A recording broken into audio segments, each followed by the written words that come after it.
नमस्कार दोस्तों, मैं मयंक स्वागत करता हूं आपके अपने यूट्यूब चैनल हिंदी वात्सल्य में। आज हम बातचीत करेंगे कि मुंशी प्रेमचंद द्वारा लिखा हुआ उपन्यास रंगभूमि पर। रंगभूमि उपन्यास जो कि शहर और देहात के बीच की कहानी है, जहां एक तरफ अपनी चरम स्थिति को साथ लिए बढ़ रहा है औद्योगिकीकरण, और दूसरी तरफ सनातन सहकारी गांव की स्थितियां, सभ्यताओं के बीच का संघर्ष है। इसमें हम जानेंगे कि रंगभूमि उपन्यास में किस तरह से औद्योगिकीकरण और कृषक जीवन और वर्ग संघर्ष का किस तरह से प्रेमचंद ने वर्णन किया हुआ है। तो बिना किसी भूमिका के सीधे हम पढ़ते हैं कि रंगभूमि एक यथार्थवादी उपन्यास है जिसमें तत्कालीन भारतवर्ष का समग्र चित्रण प्रस्तुत किया गया है। देश की विविध परिस्थितियों का यथार्थ के आलोक में अवलोकन कर निरंतर परिवर्तित होते समाज का चित्रण किया गया है। समाज में व्याप्त विविध समस्याएं पाठकों के समक्ष आती हैं। पाठक कुछ सोचने पर विवश भी हो जाता है। उपन्यासकार यानी कि मुंशी प्रेमचंद ने सामाजिक, राजनीतिक और आर्थिक स्थितियों का चित्रण कर समाज के बदलते हुए स्वरूप का अंकन किया है। औद्योगिकीकरण का परिणाम स्वरूप ये है कि समाज के अनेक दुर्गुणों से युक्त हो जाता है। इस ओर प्रेमचंद ने पाठकों का ध्यान आकृष्ट किया है।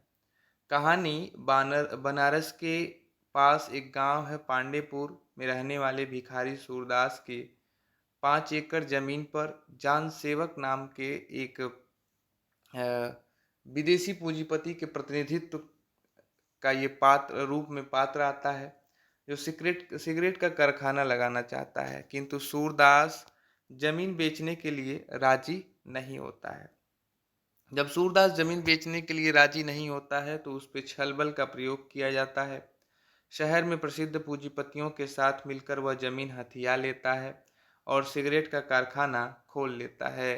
उद्योग लग जाने के कारण अनेक समस्याएं खड़ी हो जाती हैं, जैसे मजदूरों के आवास की समस्या, पशुओं के चरने की समस्या। बात ये होती है कि सूरदास का जो वो ज़मीन होता है, वहाँ पे गाँव की गाय और भैंसें चरती रहती हैं, चरने के लिए स्थान होता है। लेकिन जब वहाँ सिगरेट का कारखाना खुल जाता है, तो वो पशुओं के चरने की समस्या सामने आने लगती है।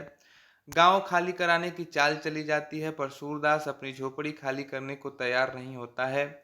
आंदोलन होता है और उग्र रूप धारण कर लेता है। गोलियां चलती हैं, अनेक लोग घायल भी हो जाते हैं। सूरदास को भी गोली लगती है, उसे अस्पताल पहुंचाया जाता है। मृत्युशैया पर पड़े हुए सूरदास कहता है, उसके वाक्य को देखिएगा, इस कथन को देखिएगा कि हमारा दम उखड़ जाता है, हांफने लगते हैं, खिलाड़ियों को मिलाकर नहीं खेलते, आपस में झगड़ते हैं, गाली गलौज करते हैं, कोई किसी को नहीं मानता, तुम दिल से निपुण हो, हम अनाड़ी हैं। बस वास्तव में किसान मिलकर या संगठित होकर इस मुसीबत का सामना करते तो उन्हें ये दिन नहीं देखना पड़ता।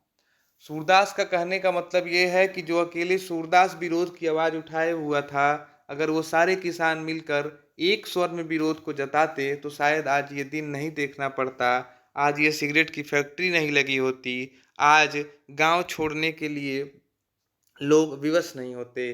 रंगभूमि उपन्यास में दो विचारधाराएं मुख्य रूप से देखने को मिल रही हैं, जिसमें एक ओर वो पूंजीपति है, पूंजीवादी सामंतवादी व्यवस्था है, जिसमें जान सेवक राजा महेंद्र सिंह हैं औद्योगिकरण के पक्ष में। दूसरी ओर विपक्ष है, वो विपक्ष जो लचर अवस्था में है, किसानों को आपसी मेलजोल नहीं है, लेकिन वो फिर भी विरोध का स्वर सूरदास के नेतृत्व में उठाए हुए हैं। उद्योगपति अपने स्वार्थ के लिए नैतिक अनैतिक का विचार नहीं करता, धन प्राप्ति के लिए कुछ भी करने को तैयार हो जाता है। जानसेवक कहता है कि यह व्यापार राज्य का युग है। यूरोप के बड़े बड़े शक्तिशाली साम्राज्य पूंजीपतियों के इशारे पर बनते और बिगड़ते हैं। किसी गवर्नमेंट का साहस नहीं कि उनकी इच्छा का विरोध करे। यानी कि जान सेवक की बातों से ये लग रहा है कि इस समय, तत्कालीन समय में दुनिया में पूंजीपतियों के अलावा किसी के पास कोई किसी तरह की ताकत नहीं है, यहाँ तक सरकार के हाथ में भी। आर्थिक लाभ के कारण वह ग्रामीणों में आपसी झगड़ा करवाने से भी नहीं चूकता। अपने लालच को वह राष्ट्र सेवा का नाम देता है और कहता है कि हमारी जाति का उद्धार कला कौशल और उद्योग की उन्नति में है। जितनी जमीन एक आदमी अच्छी तरह जोत बो सकता है, उसमें घर भर का लगा रहना व्यर्थ है। मेरा कारखाना ऐसे बेकारों की को रोटी कमाने का अवसर देगा। हमारा कर्तव्य है कि इस धन प्रवाह को विदेश जाने से रोकें। कहने का मतलब उसका ये था कि जो किसान अब तक खेतों में वो काम कर रहे थे, उसको ये लालच दे रहा था, आपसी झगड़े में लड़ा रहा था, कह रहा था कि हम इन बेकारों को रोटी कमाने का अवसर देंगे, यानी कि रोजगार मुहैया कराएंगे। एक और औद्योगिकरण के विस्तार के लिए उद्योगपति साधारण जनता पर अत्याचार करने से नहीं चूकते, तो दूसरी ओर सूरदास के विचार में औद्योगिकरण समाज को खोखला कर देता है, उसका चरित्र हनन कर देता है। उसका कहना है, यानी कि सूरदास कह रहा है कि मोहल्ले की रौनक जरूर बढ़ जाएगी। ये सारे कोटेशन आप जहाँ भी लिखेंगे रंगभूमि के औद्योगिकरण के विषय में उसको लिखेंगे। बड़े आसान कोटेशन है कि सूरदास कहता है कि जब कंपनी बैठ जाएगी, कारखाना लग जाएगा, तो मोहल्ले की रौनक जरूर बढ़ जाएगी, रोजगार से लोगों को फायदा भी खूब होगा, लेकिन ताड़ी शराब का प्रचार भी बढ़ जाएगा। किसान मजदूरी के लालच में दौड़ेंगे, यहाँ बुरी बुरी बातें सीखेंगे, अपने बुरे आचरण अपने गांव में फैलाएंगे। सत्य और असत के इस संघर्ष में सूरदास पराजित होकर भी जीतता रहता है, क्योंकि वो सत्य के साथ रहता है। उसके विरोधी भी उससे क्षमा मांगते हैं। उपन्यास में सूरदास गांधीवादी विचारधारा का प्रतिनिधि बन के सामने आता है। अब गांधीवादी विचारधारा का प्रतिनिधि बन के सामने आने का मतलब क्या है कि वो गोली बारूद यानी कि हिंसा करके अपना विरोध नहीं जताता है। वह जनता को जमींदार सामंतों अंग्रेजी अधिकारियों के समक्ष आवाज उठाने की हिम्मत देता है और सत्याग्रह आंदोलन का पूर्ण साहस के साथ नेतृत्व करता है। यानी कि उसका जो विरोध होता है वो पूर्ण रूप से अहिंसात्मक होता है, यानी कि हिंसा के बगैर विरोध जताना। वह जनता के अन्याय के विरुद्ध संघर्ष करने की नई शक्ति का संचार करता है। इस तरह से प्रेमचंद ने रंगभूमि उपन्यास में एक तरफ औद्योगिकरण और पूंजीपतियों के बल और दूसरी तरफ किसान और उस गांव की सहकारी सभ्यता को दिखाया है कि किस तरह से एक गांव के किसान, गांव के लोग गांव को छोड़ने पे विवश हो जा रहे थे पूंजीपतियों के चपेट में आकर के। कारखाना की को विकास मान के लोग उसको लालच देते थे और इस तरह से लोग अपने अपने घर को छोड़ के पलायन को राजी हो जाते थे। हिंदी वात्सल चैनल को आप लोग जरूर सब्सक्राइब कर लें। आने वाले समय में हिंदी के सारे टॉपिकों पे बातचीत भी की जाएगी। अब अगर हम इस उपन्यास को और थोड़े से तथ्यात्मक चीजों पे देखें, वो तो मैंने कथ्य बताया उसका, तो हिंदी साहित्य में प्रेमचंद का स्थान अत्यंत महत्वपूर्ण है, ये सबको पता है। उन्होंने भारतीय समाज की विषमताओं, संघर्ष व अस्तित्वताओं से गहराई समझा और अब उसे अपने उपन्यासों में यथार्थ के साथ चित्रित किया। रंगभूमि प्रेमचंद का एक महत्वपूर्ण उपन्यास है, जिसमें तत्कालीन समाज में हो रहे आर्थिक और सामाजिक परिवर्तन, विशेषकर औद्योगिकरण के प्रभाव में किसानों के जीवन से जोड़कर प्रस्तुत किया है।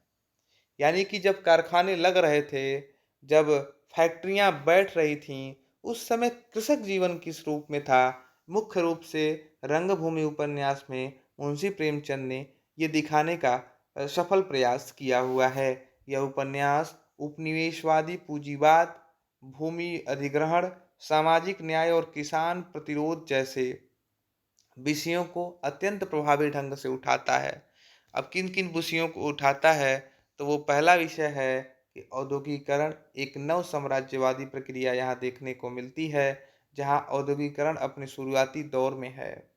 रंगभूमि में औद्योगिकरण को केवल तकनीकी प्रगति नहीं माना गया है, बल्कि इसे एक नव साम्राज्यवादी ताकत के रूप में चित्रित किया गया है। मतलब कि आप देखिए कि किस तरह से जान सेवक भी आता है, जो विदेशी पूंजीवाद का प्रतिनिधि है, और राजा महेंद्र प्रताप भी हैं, जो यहाँ सामंतवाद के प्रतिनिधि हैं, और दोनों मिलके एक नव साम्राज्यवाद ताकत के रूप में अपना विस्तार पाना चाहते हैं, जो भारतीय समाज की पारंपरिक संरचना को तोड़ना चाहती है, एक नए वर्गीय विभाजन को जन्म देती है।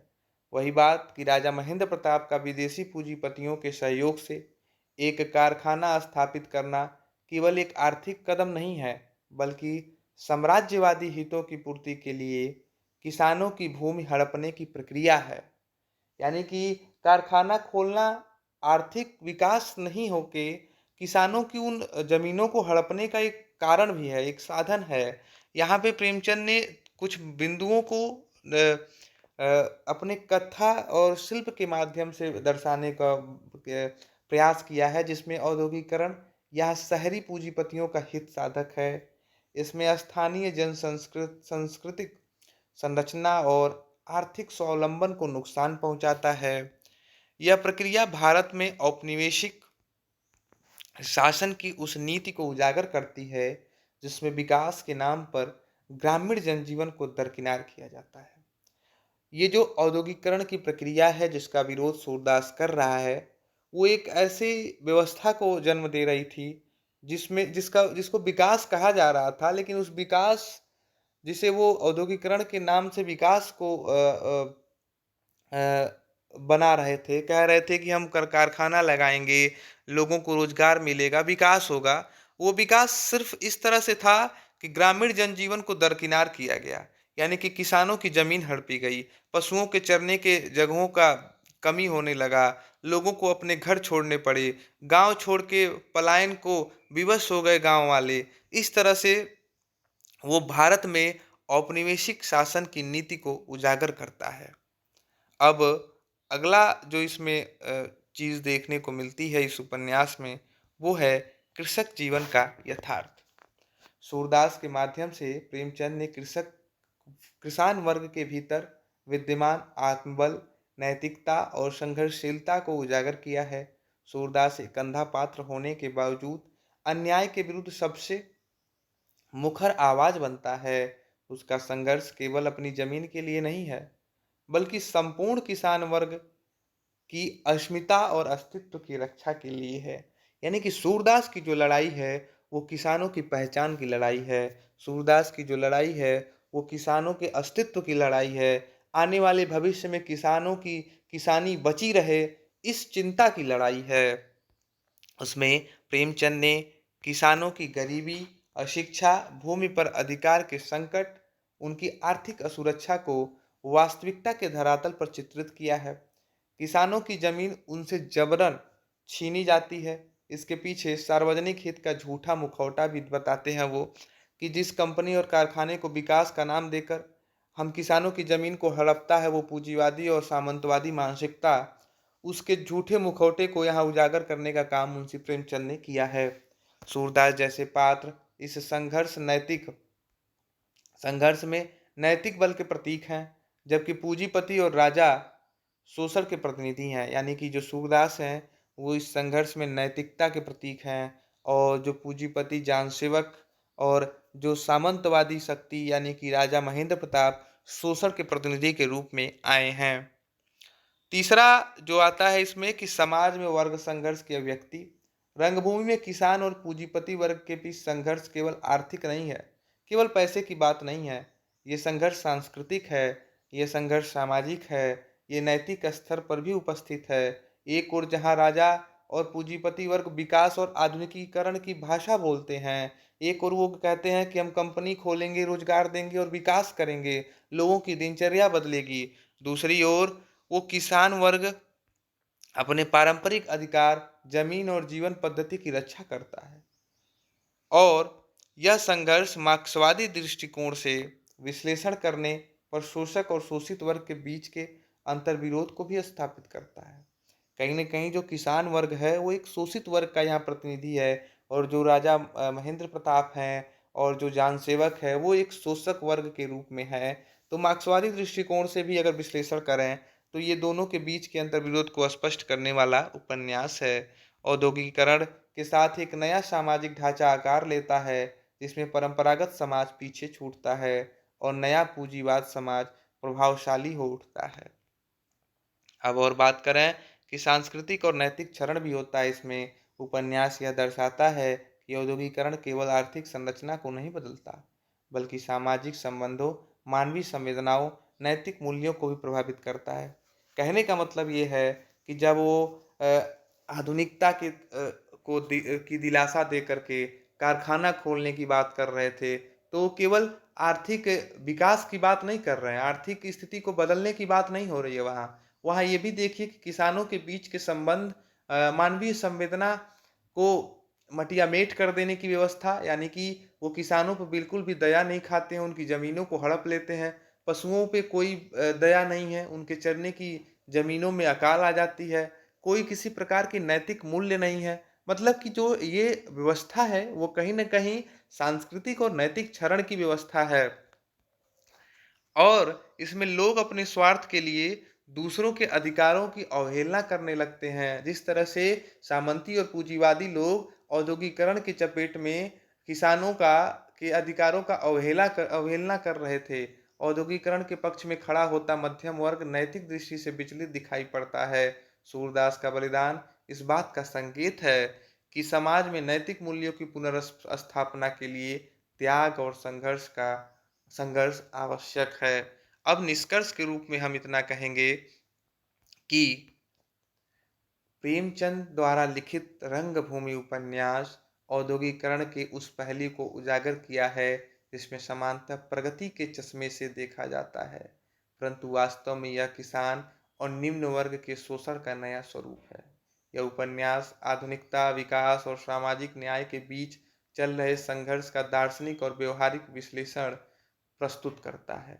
सूरदास जैसे पात्र भारतीय किसान की चेतना और संघर्ष का प्रतीक है। प्रेमचंद का दृष्टिकोण स्पष्ट रूप से यह इंगित करता है कि यदि विकास की प्रक्रिया में जनसामान्य की भागीदारी नहीं है, तो वह केवल शोषण का एक नया रूप बनकर रह जाती है। इस तरह से ये जो उपन्यास है रंगभूमि, यहाँ पे लोग कहते तो हैं कि हम कारखाना और कंपनी लगा के प्रगति की प्रगति के सपने दिखाते हैं, लेकिन वो वास्तव में किसानों और निम्न वर्ग के शोषण करने का एक नया जरिया है, एक नया तरीका है। और यही इस उपन्यास का मूल प्रतिपाद्य है, जो औद्योगिकरण और किसानों के शोषण के बीच के संघर्ष की कहानी है। तो मिलते रहेंगे नए नए वीडियो के साथ, नए नए विषयों के साथ। तब तक के लिए नमस्कार। हिंदी वात्सल्य के साथ जुड़े चैनल को अब तक अगर सब्सक्राइब नहीं किया तो ज़रूर सब्सक्राइब करें, लाइक करें, शेयर करें और जुड़े रहें। मिलते हैं नए वीडियो के साथ, तब तक के लिए नमस्कार।